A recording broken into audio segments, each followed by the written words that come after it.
corner there. So her mother and her, they owned it. Well, they run it for years. Right, I'll pop in and introduce myself then. Right, thanks. Yeah. Okay. Yeah. And then the other, and I'll go to the Prince Albert. Then after Sheila Hunt came Richard Small. Do you remember Richard Small? No. Yes, I do. Well, I came here in about 84 or 5. No, it was Richard Small. Now there was I can't. What was their name now? There was somebody who came from King Stanley or Leonard Stanley for a bit.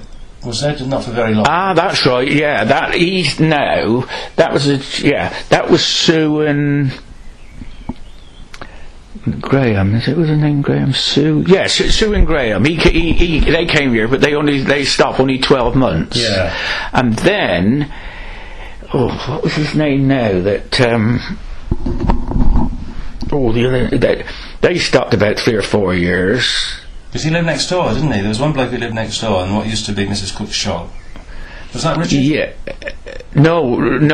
Richard Small at the time lived down when he packed it all up. He had a couple of pubs, one in Minchinhampton. He won the Working Man's Club. Then he came, but he originated down from Arundel Drive where he first lived. Okay. Right. But also, I shouldn't say it, that he got into a bit of trouble in another business that was down in the station yard down there. Oh, right. Okay.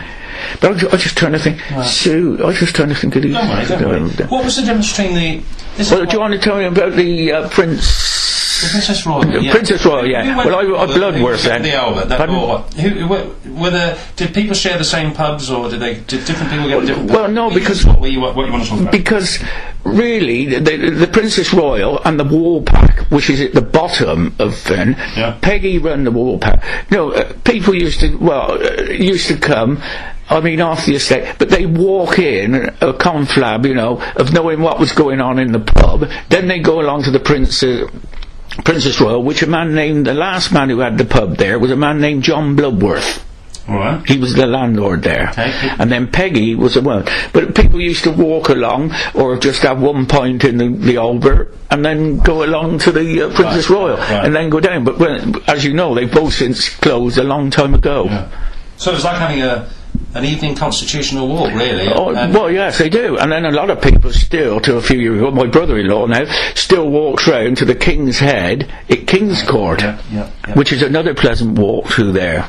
So you find in Rodborough that really you think you're too close to Stroud, but there's a lot of beautiful walks around here. Absolutely. Down by the old mills and goodness knows what. Well, when I first went in the Clothier's Arms in about 1982 or something, it was like somebody's living room. Yeah. I remember that. That's right, I can't think of the bloke's name now. So what was the Clothier's like before it got done up? Well, it was really just a beer house.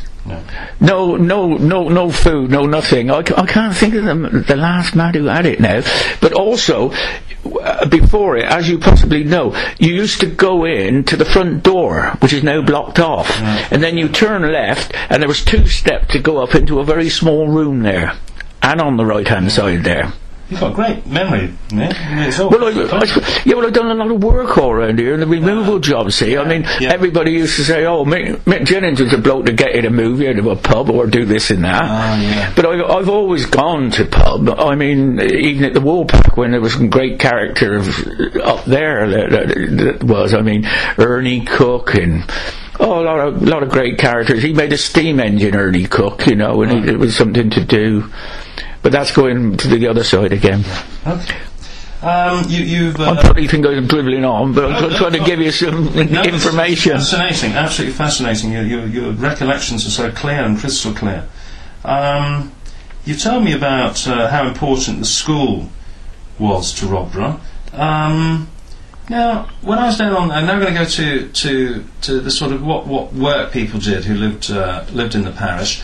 And when I was out on the railway line the other day, I picked up on where they used to drop the coal down for Stroud Gasworks.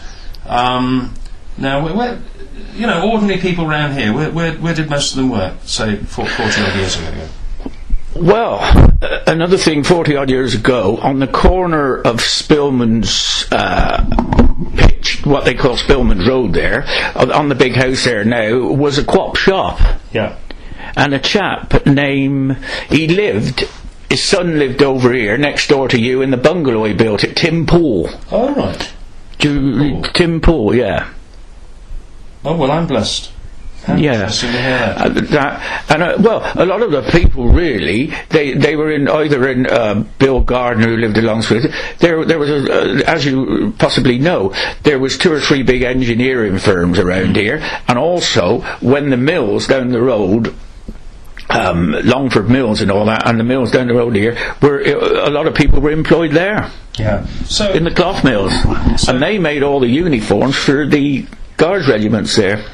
So, you know, I grew up in Swindon, and with the railway works, even though it was in decline in my childhood, you know, everybody earned about the same amount of money. And was it that kind of feeling around here? Everybody was much the same, or? Oh yes, I mean, everybody was the same. I mean, it was, you know, it started, to decline a bit, and then a lot of people round here, as I say, Miss Miles, who lived next door here, she was a teacher. There was a whole variety of people. Some of them worked on the buses, you know, as a ticket collector, and some down the mills. It was just amazing. It was all so many, quite big firm, but everybody seemed to be employed, but very small wages, but they got by, if you know what I mean, like we all do. I expect you did in Swindon, didn't you? Yeah, oh, crikey, yeah. And the feeling I've got, even if we're just going back 40, 50 years, is that people spoke to each other much more in the street. Oh, that's correct, yeah. Well, another thing is, round here, when I tell you that the crop shop was on the corner there, that was an electrical shop, and then there was a very mini sort of supermarket, if you know what I mean, but people would meet down there and chat there. Yeah. And I mean, it's like now, the only people that chat really, if you meet somebody in the supermarket, the days really are gone. I won't say that at time because I'm walking around, as you possibly know yourself. You stop and have a talk, but mostly all the talking is done in supermarkets, isn't it? Yeah. Or somewhere. But when you go to a pub, sometimes there's a lot of different people that don't live in this area that use these pubs, don't they? Yeah. I mean, I very rarely go. I used to go into the Prince Albert quite a lot. But of course, I'm 73, and I think, the youngest generation don't want somebody like me in there, do they? You drink in town now when you have a pint, I suppose? Well, when I walk in the afternoons, I go down to the what they call the Lord John. I always call it the church.